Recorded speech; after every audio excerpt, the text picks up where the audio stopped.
Bible quiz తెలుగులో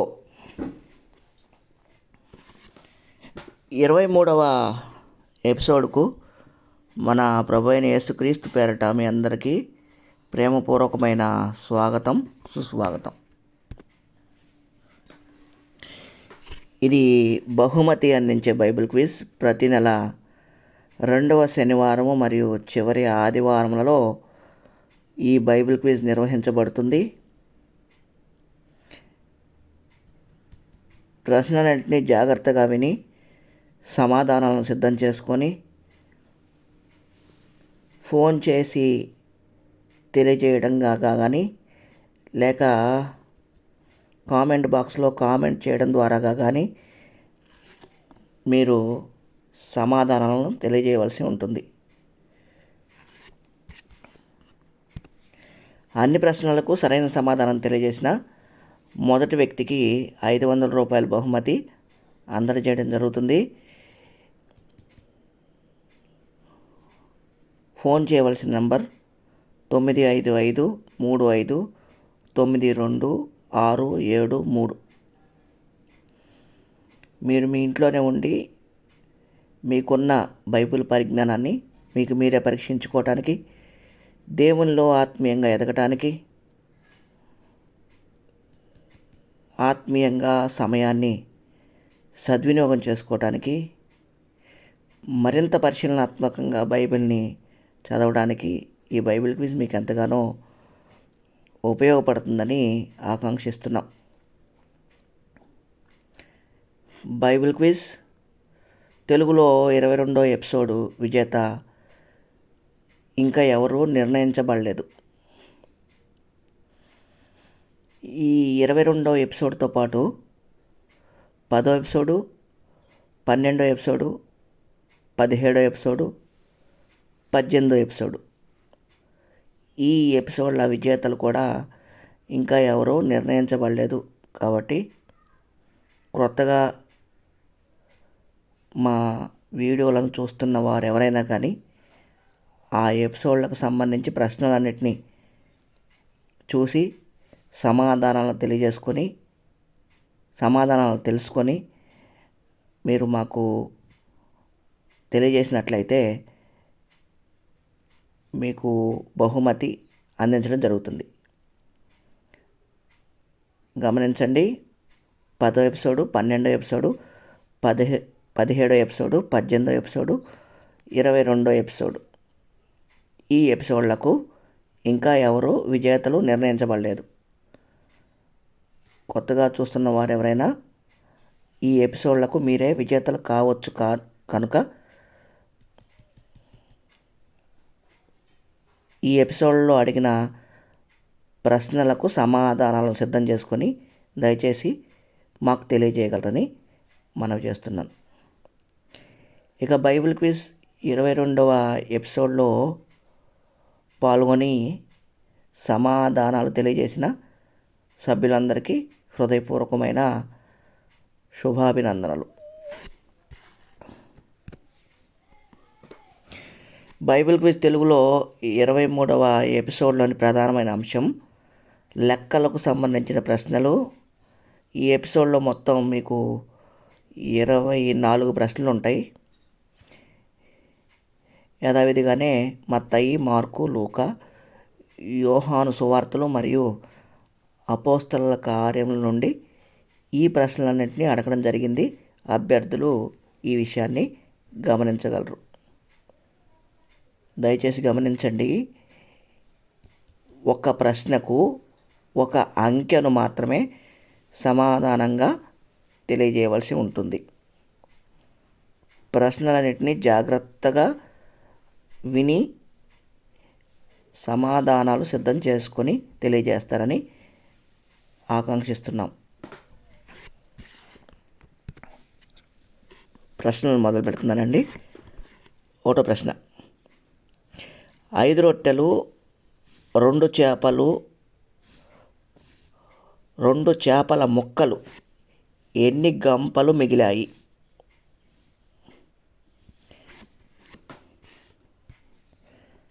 2వ ప్రశ్న, దివిటీలు, దీపములు ఆయుధములతో తనను పట్టుకొన వచ్చిన వారిని, మీరు ఎవరిని వెదకుచున్నారు అని యేసు ఎన్నిసార్లు అడిగాడు?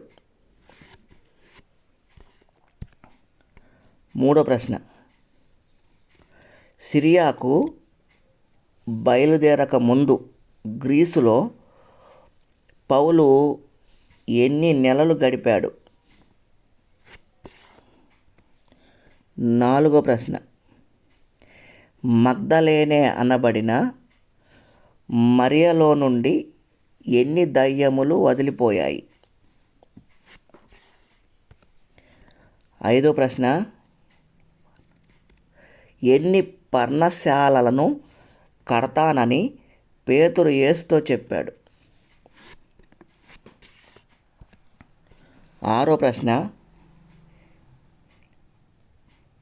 మిలేతునకు రాకముందు పౌలు మరియు అతనితో కూడా ఉన్నవారు త్రోయలో ఎన్ని దినములు ఉన్నారు?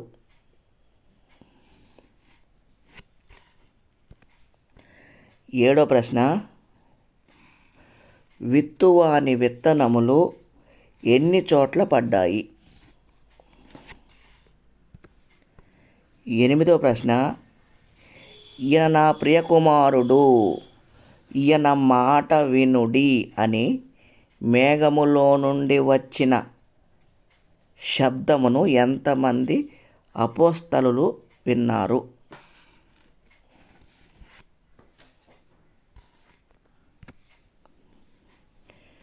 తొమ్మిదో ప్రశ్న, సముద్రములో పడి ఊపిరాడకపోవడం వలన ఇంచుమించు ఎన్ని పందులు చనిపోయాయి? పదో ప్రశ్న, ఐతుకు ఎన్నో అంతస్తు నుండి క్రింద పడ్డాడు? 11వ ప్రశ్న, వాక్యమును విని సంతోషముగా అంగీకరించువారు ఎన్ని రకాల శోధనల వలన అభ్యంతర పడతారు?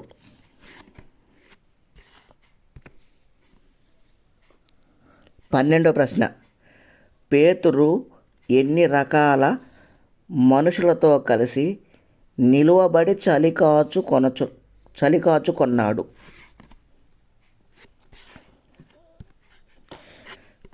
13వ ప్రశ్నలోకి వెళ్ళబోయే ముందు ఈ వీడియో చూస్తున్న అభ్యర్థులందరికీ చిన్న విన్నపం అండి. దయచేసి మా ఛానల్ని సబ్స్క్రైబ్ చేసుకోండి. అంతేకాకుండా ఈ సమాచారం ఇంకా అనేకులకు తెలియబడటానికి వీలుగా ఈ వీడియోలను దయచేసి లైక్ చేయండి. చాలామంది చూస్తున్నారు కానీ లైక్ చేయట్లేదు. ఈ విషయంలో నేను చాలా బాధపడుతున్నాను. దయచేసి లైక్ చేయండి. మీకు తెలిసిన వారికి ఈ వీడియోలను షేర్ చేయండి. అదేవిధంగా మేము మరింత మెరుగ్గా పనిచేయటానికి మీ విలువైన అభిప్రాయాలను కామెంట్ బాక్స్లో కామెంట్ చేసి తెలియజేయగలరని మనవి చేస్తున్నాను. 13వ ప్రశ్న, పౌలు అతనితో కూడా నున్నవారు తొలెమాయికి రాకముందు తూరులోని శిష్యుల యొద్ద ఎన్ని దినములు ఉన్నారు? 14వ ప్రశ్న, రక్తస్రావ రోగము నుండి స్వస్థత పొందిన స్త్రీ ఎన్ని సంవత్సరముల నుండి ఆ రోగంతో బాధపడుతుంది? 15వ ప్రశ్న,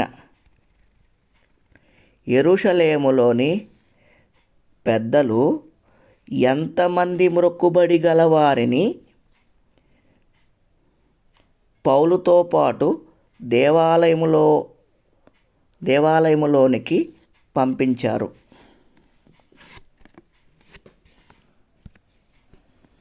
16వ ప్రశ్న, కన్యకలుగా ఉన్న ఫిలిప్పు కుమార్తెలు ఎంతమంది?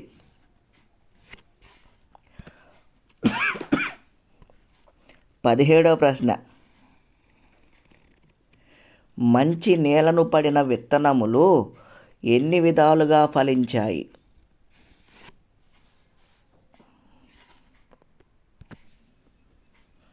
18వ ప్రశ్న, బ్రతికిన సమాజ మందిరపు అధికారి చిన్న కుమార్తెకు ఇంచుమించు ఎన్ని సంవత్సరములు? 19వ ప్రశ్న,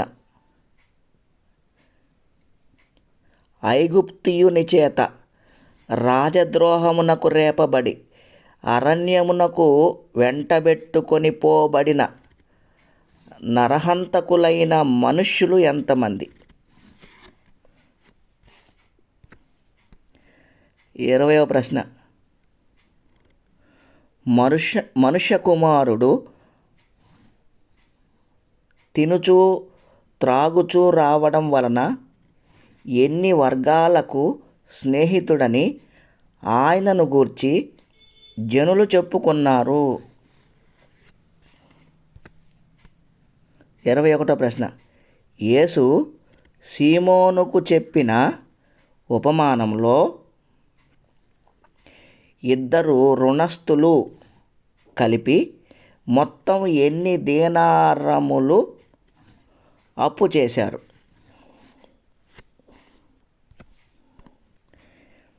22వ ప్రశ్న, దేవాలయములో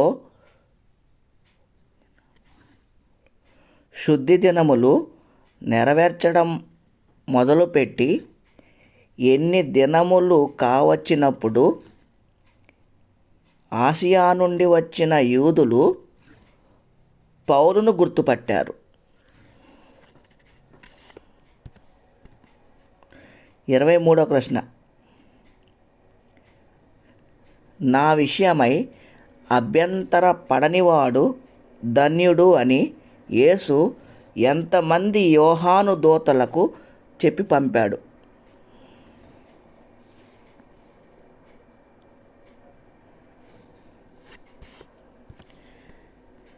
24వ ప్రశ్న అండి, ఇదే చివరి ప్రశ్న.